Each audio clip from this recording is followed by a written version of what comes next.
Please welcome Dr. Matt Beard. Thanks, John. Thanks, John, and I promise I will deliver on that description for you today. So I want to begin by acknowledging the traditional custodians of the land, the Southern Paiute people, their elders past, present, and emerging. And thank you very much for the invitation. Las Vegas is an interesting place to come to talk about ethics, but I'll do my best. So my name's Matt Beard. I'm from a non-profit organisation called the Ethics Centre. We're based in Sydney, Australia. We've been around for about 25 years, and what we do is we get at the coalface with institutions, organisations, and people who are struggling to make sense of the ethical issues that arise throughout every single one of our lives. And what we do is we try to take all of the resources that sit in 2,500 years of philosophy that are performed in research institutions and translate that into practical tools that help people to make better choices, to live more meaningful lives, and to shape a better society for all of us. And one of the questions that we have frequently been asked about over the last few years has been technology, whether that's AI or big data or social platforms and their role in free speech. We've been asked about all of these ticket items, and so we decided to pool our resources and produce a white paper called Ethical by Design: How to Build Principles for Good Technology, which is where the title of this talk has come from. And I know that swag's really popular at tech conferences, so we've got some hard copies of the paper, which if you ask a good question at the end, you'll get a copy of. But make sure it's a good question, because we're a non-profit, so we had to sack 3 people to print that paper. So please value it. What I want to talk about today is how ethics in technology can be so much more than just the big ticket items that we hear about. It can be so much more than privacy breaches. It can be so much more than questions around genetic editing or social platforms and free speech. It's about making sure that our designs are the absolute best that they can be. And I want to start by giving you an example of how ethical missteps can take something that was awesome and make it less awesome, but also how it can refine an already great product into something more. So I want to start by talking about Pokemon Go. So who played Pokemon Go? Who still plays Pokemon Go? Much less people, yeah. But Pokemon Go launched in 2016, and a little bit of the history of the product.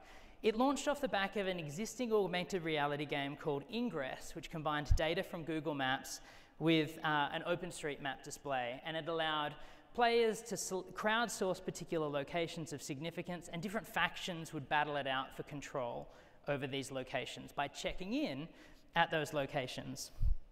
Then they put Pokemon skins on it, and it got so much more popular.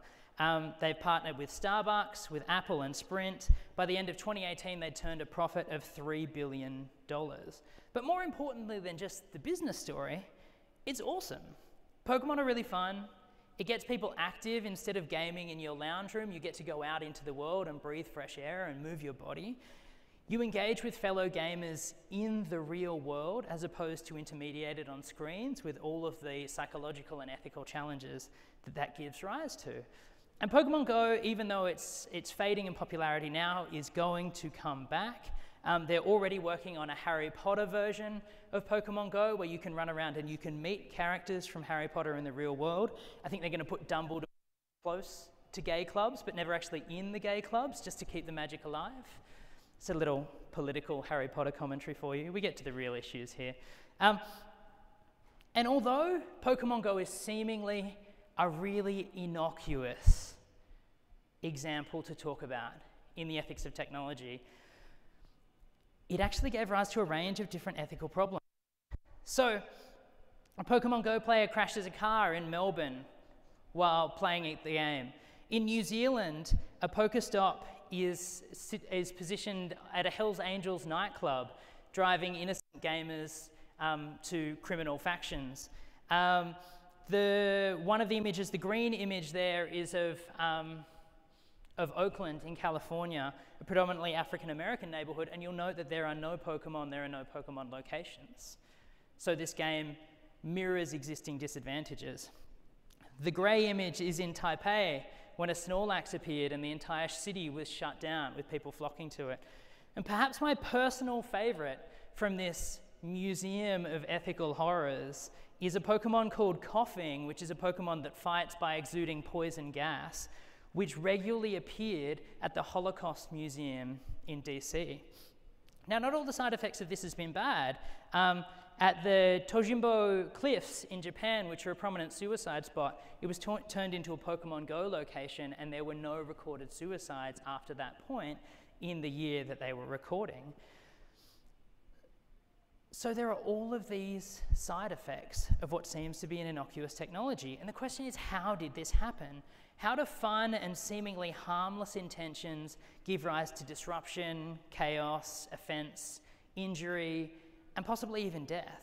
And more importantly, how do we stop these things from happening again? So these are the issues that I want to talk to you about with my remaining time here today. And I want to talk about the ethics of technology as resting on three different pillars: knowing what's right, doing what's right, and nourishing what's right. These are, in the majority of cases, the sources of bad design, of unethical design that harms people, that degrades from society, that breaks the law. So let's break down each of these pillars one by one. So let's start with knowing what's right. So at this conference, you would have heard a whole heap of talk about how to make your teams more effective, to get great outcomes, to deliver quality service for customers. But the point that I want to make from an ethical standpoint is that cultures that make people efficient, that make people happy and productive, are only as good as the things that those teams produce. So I love coming back to this quote from Alice in Wonderland. Alice doesn't know where to go, and so she asks the Cheshire Cat, which path should I take? And he says, well, that depends where you want to go. And she says, I don't really care. He says, well, then do whatever you want. There is no point having a compass that guides you, a set of values in your organization, a playbook of things that you want to deploy, if you don't know what the end goal is. And that end goal, ideally, has to be something that you're doing that makes the world better. That means you need to know what better looks like. You need to know what right looks like. And that can be a tricky thing to figure out. Should an autonomous vehicle prioritize pedestrians or its passengers in a crash? When should a company take on defense contracts? How should tech designers use nudges and behavioral economics and unconscious biases in the ways that they build the products they serve? To take a more recent example, in the wake of the terrorist attacks in Christchurch to our neighbours in New Zealand, how much moderation should content receive online, and what role do social media platforms have in that content moderation? Should news content be permitted to screen content that would otherwise be taken off the platform?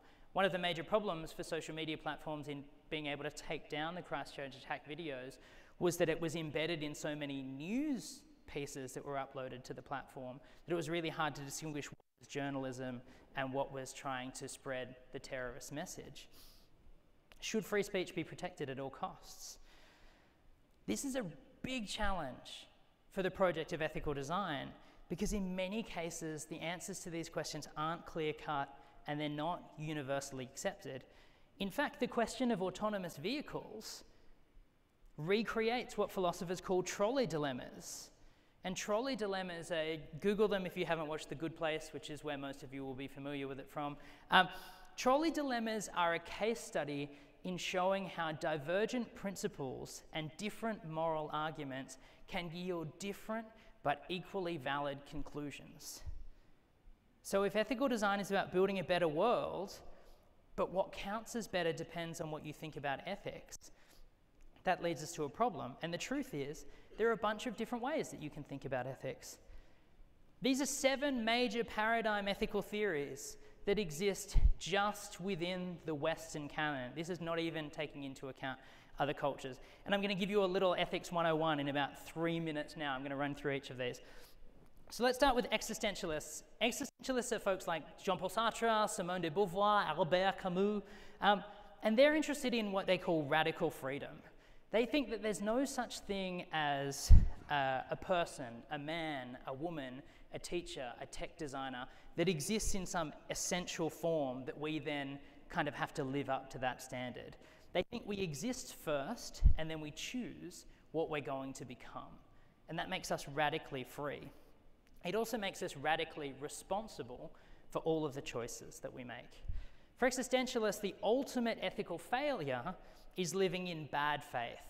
That's trying to escape from our freedom and responsibility by just doing what society tells us to do, doing what's going to be pleasing to our organization, letting customers bear the responsibility for the ethics of the stuff that we build. These are acts of bad faith. For existentialists, the goal is authenticity, is to live in light of our responsibility. Teleology comes from the Greek word telos, which means end or purpose. And teleology is the total opposite of existentialism. It's all about essence. What they're interested in is understanding what a thing is in its essential nature as a way of figuring out how we should act ethically with regard to that thing. They think we should align our activities and our choices and behaviours with the essential purpose of what something is. So for lawyers thinking about taking on a client who they think might be guilty or is guilty of a particularly odious offence, the question they should ask is, what is the purpose of the law and what is my role as a lawyer in regard to that? And in answering that question, they discover the ethical way that they should behave. Virtue theory goes all the way back to ancient Greece. It's about the oldest theory that we've got in the West. And they basically say that actions shape our character. The more times you act in a particular way, the more likely you are to do that thing. So the more times you act well, say you act generously, the more likely you are to be generous next time. The more times you act selfishly, the more likely you are to be selfish next time. They think that we should aim to become the best version of ourselves and make choices as though we were already that person. What would I do if I was the most virtuous person of me? Well, if I do that thing enough times, I'll actually become the most virtuous person of me. Contractualism is a theory that's basically about managing power. It says that institutions that have power, like the state or major businesses or essential service providers, have that power on the basis of the willing consent of society. And we should build societies and we should give institutions power on the basis of what would be agreed upon by every member of society. What is in all of our mutual best interests, and we build a society around that. Consequentialism does what it says in the box. It's all about consequences. It basically says in an ethical situation, you should weigh the benefits against the harms and choose the thing that leads to the greatest benefits or the least amount of harms. Now, there are different variations on consequentialism, but that's the general point. Deontology, the opposite of consequentialism. It says forget about outcomes, think about your duties and obligations. Regardless of what the good outcomes are going to be, if you say tell a lie, you have an obligation to tell the truth, so don't lie. And finally, relational ethics emerges as a way of saying we need to stop thinking about philosophy in abstract principles. What we need to do is think in terms of grounded connections to one another. They talk about the ethical action as one that gives voice and respect to existing relationships and connections and expresses care for the people with whom we're related. So that's 7 schools of thought in 70 seconds or so. Probably more than 70 seconds. All the academic jargon, all of the complexity, and all of these theories make claims to being the absolute answer to the question, what is good and right? What is the right thing to do? So when we're talking about ethical design, and philosophers who have been working on this for 3,000 years haven't been able to figure out the right thing to do, what possible hope can we have? And this is a kind of view that started to creep into the kind of discourse within the industry as well. I was recently sitting on a panel talking about AI, and when the conversation turned to ethics, another member on the panel who was a venture capitalist kind of scoffed, and when he was asked about ethics, he sort of said, well, do you mean teleological or deontological ethics? And he wasn't saying that as a way of saying, these are the two important ethical theories. He was saying that dismissively as a way of saying, well, if there are different schools of thought on this, why should we waste our time understanding it? And the problem with that is that it's unhelpfully true.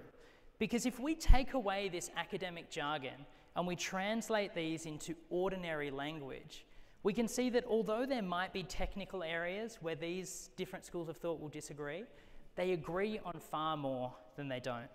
So if I turn existentialism into taking responsibility, and turn virtue ethics into bringing out the best in people, and deontology into honouring commitments, consequentialism is getting good outcomes.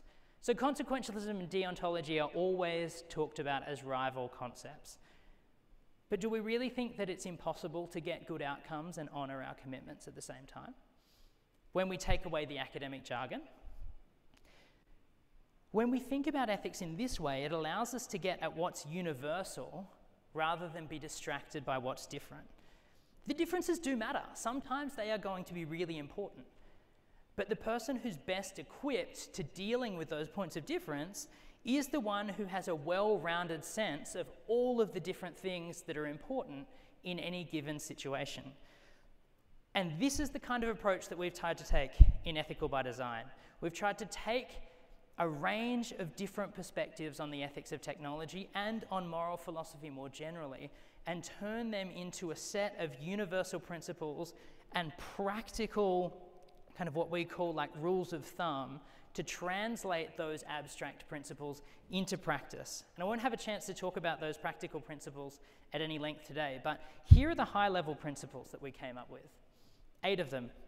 The first one, this is your no hat, no play policy when it comes to ethical design, is you think ought before can, you think should before could, okay? Jurassic Park, the inestimable Jeff Goldblum says, your scientists were so preoccupied with wondering whether they could that they didn't stop to think whether they should. Starting point for the ethics of technology in pop culture. It's not really, but I think it is. The fact that we can do something doesn't mean that we should. Non-instrumentalism. There are some things that just should not be treated as though they were part of your technical system. They are the beneficiaries of your system. In Australia, we see a lot of challenges with this with regard to the environment, and crucial environmental and ecological systems which are treated as though they were just part of a broader energy market, a set of commodities to be harvested. But people can be treated in this way as well. Think about the way that some people are reduced to their data in the way that a number of big data systems used. They are just a tool in an aggregating machine that is designed to give answers to clients or customers, and they become part of a product system rather than the beneficiaries of that system.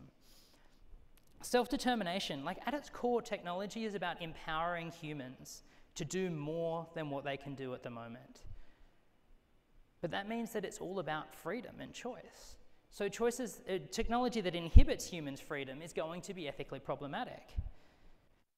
Responsibility. A lot of the ethical issues that we see in the ethics of design are about ambiguities about who is responsible between a user and a designer. So the designer says, that's not how we specified, that's outside of the terms of use, that's not our responsibility. But the terms of use were so narrow that of course users were going to use them in different ways. Of course they could have anticipated that this was going to be used in ways that were outside of the terms of reference. So do they have responsibility for those uses if they were foreseeable? And we think they do. Net benefit. So for the consequentialists in the room, you still get a ring in. You maximize good and you minimize bad in your design. Fairness in technology means treating people in the same situation as though they were the same, and treating people who are in different situations as though they were different. So we need to think about both similarity and difference when we're talking through fairness. Accessibility. We design for the most vulnerable user. We don't accept edge cases. As soon as you say that you're designing an edge case, you're saying there are some people that I'm not building this for. There are some people who are not welcome to use this. Is that something you're comfortable saying? And if so, are you comfortable defending it publicly? And finally, purpose, which we've talked about a lot at this conference thus far, but be clear about what you're trying to achieve and design products that actually are fit to achieve that goal. So, that's it for doing what's right. And there's a lot more. This white paper is freely available online, so please Google it if you'd like some more information. I know that there's some stuff we're missing out on here. But It's not enough to know intellectually what's right. You then need to translate it into practice. How many people know that according to the American Heart Association, they should be doing about 30 minutes of brisk exercise a day? Well, you do now. For those who did, how many people do 30 minutes of brisk exercise a day? Right? Because intellect does not correlate to motivation, especially if we have to make a conscious choice every time, and we haven't built systems and processes that make it explicit when we should be thinking about that thing, carving out the time and opportunity to do so. So what I want to do now is move to doing what's right, and I want to talk through 5, you can call them techniques or methodologies, you can call them plays, that you can use in your design process tomorrow to start to spotlight the ethical questions that might be at the heart of your design, which your current systems and processes could take into account if they just shifted the focus a little bit. And the first one is to ask yourself whether you're building the Death Star. So, I'm a bit of a pop culture nerd. So, for those who are Star Wars fans, and I presume there are a few of them, you've got the original sequel, which is like Darth Vader, Luke Skywalker blowing up Death Stars. You've got the prequels, which are about Anakin Skywalker becoming Darth Vader. And then in between, you've got this little film called Rogue One, which is about how they steal the rebel plans which enable Luke Skywalker to blow up the Death Star.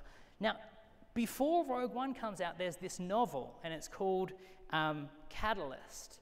And it's the story about how the Empire managed to build the Death Star in the first place. Tell me if this sounds familiar. They had a very large hierarchy. They had very siloed teams working in operations where they had particular functions and didn't know what the other teams were working on. There were only very few people who could see the whole picture and could bring all of the pieces of the puzzle together, which meant that someone working on a particular kind of hyperspeed transport, someone working on a particular laser functionality, someone working on how to grow sufficient amounts of food and water in space to feed large populations, were all working on particular things and ended up building a weapon of mass destruction. So what might prevent this? Well, the lesson from this is, can we see the full picture of where this product is going from the position of the particular part of that we are working on at a given time? But the other lesson that we can ask is, what are some of the ways in which what I'm doing could be used to do bad stuff? What if my design fell into the hands of the Emperor? What would happen then? What are some of the things that would prevent that from happening? If we can anticipate a possible world where this is used by bad people to do bad things, how can we at the design stage head them off at the pass? If there are dual use capacities in your technology where it can be used for bad, are the risks worth it? There are lots of products that go to market with perfectly defensible reasons why they do that have dual use functionality. But what's important is at the design stage that you've taken responsibility for that and you've actually made a conscious calculation so that you can defend that. So, that's our first play. Are you building the Death Star? Can you see the full picture? Our next play is red teaming, which will be familiar for people who work in security. It'll also be familiar for people who played Pokemon Red, which of course you should have played because you can get Arcanine and Scyther and Primeape and Vileplume and all of the cool Pokemon. But setting that aside, red teaming in an ethical context is about addressing ethical negligence, which is a major source of ethical failure. It's about consciously creating distance and impartiality. At different points in our design cycle, we will feel like we have asked every question that needs to be asked, and we will anticipate every answer. And at that stage, it's the perfect moment to bring someone in who doesn't know about what you're doing to explicitly ask all of the negative, risk-averse questions that you've already thought through, like naysaying at this point. What are the ethical pressure points here? What happens if we widen the circle of stakeholders a little bit more than what you have so far? Is there another way to solve this problem that has less trade-offs? Maybe you've got a good solution, but is there a better one? Have you stayed on brief, and was the brief a good one to begin with? So what would that have looked like if Niantic Labs had taken this on when they were building Pokemon Go? What might a red team have asked them? Well, they might have asked why people can't walk around without having their screens turned off. So a big part of Pokemon Go is hatching eggs. You need to take 10,000 steps to hatch an egg. But it only counts your steps if the screen is on, which one is really frustrating because it drains battery life. But secondly, means that as a safety hazard, people are continually looking at their phones instead of the environment around them. So we've got coffins appearing in Holocaust museums. One of the questions that a red team might ask is, have you talked to all of the people who you're building into this technology? Have you gotten their permission? How do you think that they might feel if they wake up tomorrow and suddenly 30 people steam into their restaurant to try to catch a Pikachu? Or in worst cases, steam into a funeral to try to catch a Pikachu, as has happened. Are there some places where infrastructure won't be there to support the amount of people you're sending to a particular gym? Are there some places that it just wouldn't be appropriate to create a Pokemon location? Will this encourage people to go where it's not safe? Some Pokemon only appear at night, so people go outside at night trying to catch Pokemon. But for me as a white guy, I have no problem going out at night safely. But someone who's African American in an urban community, that's a very risky proposition. So how do they accommodate for that? How do they build fairness into their design? These are all applications of different ethical principles translated and called to attention because we've invited people to take distance and practice skepticism. Our next play is what I call toddler talking, but in order to explain it, I need to explain a thing called affordance theory, in case you're not familiar with it. Affordance theory is an argument that says that affordances are things in our design that are not the explicit kind of function or purpose of our design, but they're clues as to how we should use the technology. They're little invitations. You should do this, you shouldn't do that. They might encourage you to use the technology in a particular way or discourage you from using it in another way. These are little conversation starters. They're invitations to say, here's how you should use me. Don't use me like this. Okay, so a door that has a lock on it has a particular set of affordances. It permits you from walking in without having permission to enter. Passwords do the same thing. If you think about privacy design, the accessibility of someone's privacy settings is an affordance. It either encourages them or discourages them from taking ownership of their own privacy settings. But affordances encourage us to think about seeing technology design as a conversation and thinking about it as a two-way relationship. So we usually think about technology design as, I have identified a problem, and here is my product, and it is here to solve that problem. But this tells us that it's got to be more fluid than that, because the users get to choose how they're going to respond to those affordances. You might encourage a user to use technology in a particular way, but they might say, no, I want to use it differently. And that's just like my son Darwin. This is my son Darwin. I miss him desperately. When he gets his hands on something new, he engages with it with one basic question in mind. How much freedom can I exercise over this thing?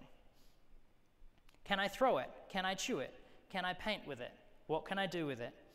Imagine if at a design level you thought about your users as asking precisely those questions, but where there were no verbal pieces of feedback you could give them to answer those questions. The only answer you can give them is built into your design. So you need to ask, if a user had no preconceptions about how they were going to use this technology, what could they discern simply from the way that you've designed this? So quick example, Pokemon Go set a speed limit at 20 miles an hour, at which point it would switch off and say you're going too fast to be able to use this, which seems to stop people from using it in cars. It also stops passengers from using it in cars, but it also permits people to use it in cars at relatively low speeds. Here's a quick point of reference. So the speed limit is 20 miles an hour. Usain Bolt, running at his fastest, goes 28 miles an hour. Dennis Cometto, who holds the world record for marathon running, does it at 13 miles an hour. So is your average Pokemon Go user on foot ever going to need to go 20 miles an hour in order to be able to play the game? So does this afford practices, does this permit practices like driving in vehicles at low speed that in fact we don't want users to be able to do? Is it actually prohibiting users from doing things they should be able to do, like use it when they're on a bus, or use it when they're a passenger in a car. A user's responsible for choosing whether it's safe to use it at a particular time or not. The next methodology is about how we have meaningful and inclusive conversations around design. So, just like we have a series of unconscious biases, we all have a default setting when it comes to thinking about ethics. At the Ethics Centre, we've developed a range of different kind of ethical profiles and tools that can diagnose what your ethical profile is, the way in which you tend to think about ethical problems. Now, you can have a very demographically diverse team who all think about ethical problems in the same way, and that's going to generate points of ethical negligence. So one opportunity is to invite teams, members within teams, to consciously take on particular ethical profiles and champion those ethical dispositions throughout the process to ensure that you've consciously called attention to all of the things that matter by acknowledging consciously different lenses. And the last play is what I call showing your work. This is a throwback to my high school maths teacher, who I didn't actually like, but has informed part of my professional work. You get 1 point for showing the answer, you get 3 points for showing you're working out. A crucial piece of the puzzle is in disclosing your reasons for making the choices that you did. Okay, if a consumer is going to use your product and it has risks and trade-offs involved, you should be disclosing them to them. The market is going to assume that if you have trade-offs in your product, that it's because you didn't think about them. And most of the time you did, so tell them about it. And then they can give you feedback and you can iterate and say, okay, we made the trade-off in the wrong way. We'll do it differently next time. So there's a few plays to focus on doing what's right. But these things alone aren't necessarily going to get us there, because we also need to nourish what's right. You can have all the best systems and processes in the world, but if they're just PDFs on a hard drive or tools you run through on autopilot, they are meaningless. We've just gone through a royal commission into banking and finance in Australia. Highly regulated space, huge financial penalties for wrongdoing, codes of conduct galore. Enron in the middle there had a fantastic code of conduct. It didn't mean anything for the simple reason that you have to give a fuck about this stuff. It's not enough to have policies and procedures, you have to care. So 2 of the theories we talked about were about developing dispositions and characteristics. This is virtue ethics. It's about becoming a champion of goodness, not just keeping it on an intellectual level. And care ethics. By thinking about particular relationships instead of abstract principles, sometimes we can lose the full picture of what's going on. Our actions aren't performed in a vacuum, but when we are anonymized from the people who are going to be affected, it can create moral hazards. So I want to quickly talk through a few examples of kind of philosophical best practice. A lot of you would have seen this book in airports, The Subtle Art of Giving a Fuck. We want the subtle art of actually giving a fuck, not of not giving a fuck.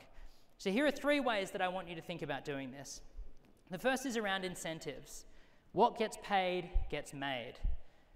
You can hire people for values, but then incentivize them based on outcomes or outputs. Time on site incentivizes people to make addictive technology.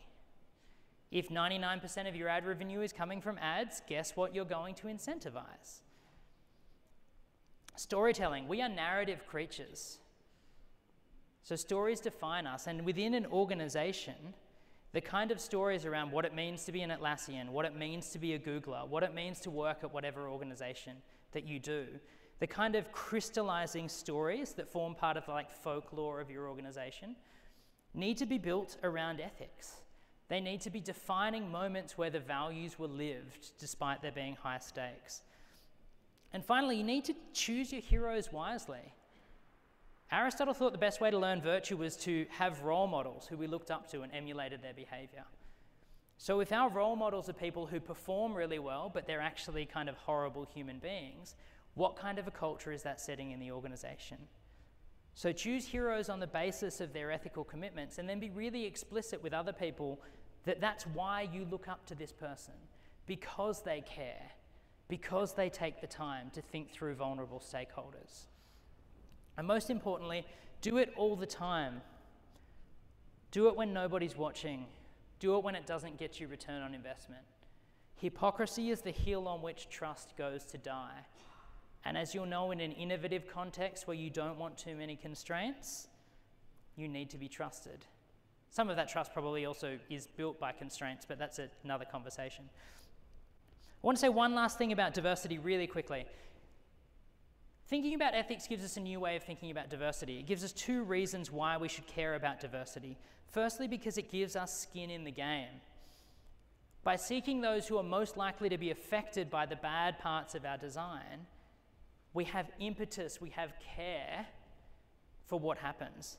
There's a story that a colleague, actually that's a point for another time, it's about reducing moral hazards and being clear on what's going to happen either way, who benefits and who suffers. A colleague tells me about an industrial plant who had this problem. They didn't want to pollute the water where their water outlet was on this plant. And so what they did to solve the problem was they put the outlet upstream from the plant, which meant everyone working in the plant had to drink the water that was flowing through the plant. It gave them skin in the game, and it meant that there was less motivation for them to not pay attention to these things. It also allows us to see the full picture. It's so much easier to have a clear view of a world that you have lived. So for example, if Niantic had spoken to African American developers from Pokemon Go, they might have been more alive to some of the issues with crowdsourcing that game based on Ingress, which was played by predominantly wealthy and white people. Ethical perspectives can shift and be more variable, but they are also correlated with culture, with class, with background. Thinking about those things allows us to see the full range of ethical perspectives and gives a clear picture of the effects, benefits, and uses of building. The whole point of talking about ethics is not just to end conversations and tell you what you can't do. It's to start conversations with stakeholders about making things the best that they can be. It's not just about putting out fires, it's about helping the flame to shine as brightly as it can be. It's an opportunity to harness and utilize creativity and innovation and give you the confidence that you're innovating well. So if design is about making great stuff, something can't be great unless it's good. Thank you very much. Yeah, sorry.